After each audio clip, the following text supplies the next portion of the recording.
എത്ര രൂപ ഉണ്ട് കൈ? 3 രൂപയ്ക്ക് എന്താ മേടിക്കാൻ? 100 രൂപയ്ക്ക് എന്താ മേടിക്കാൻ? ഇപ്പൊ അല്ലേ ഒരു ലേസ് തിന്നത്? കൊച്ചിൻ ലേസ് വേണോ? എനിക്ക് വാ. എവിടുന്നാ മേടിക്കുന്നത്? ഈ കടയിൽ നിന്ന് മേടിക്കും. കട ഉണ്ടോന്നോ?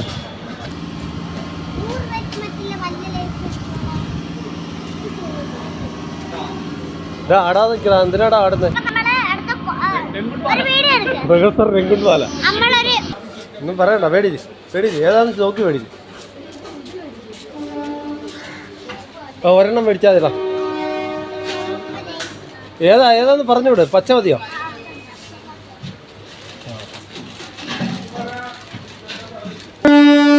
കൊച്ചിന് പൈസ വാങ്ങി വെക്കപ്പാ. കൊച്ചിന് കൊടുക്കും. ഇച്ചിരി അവനോട് കൊടു.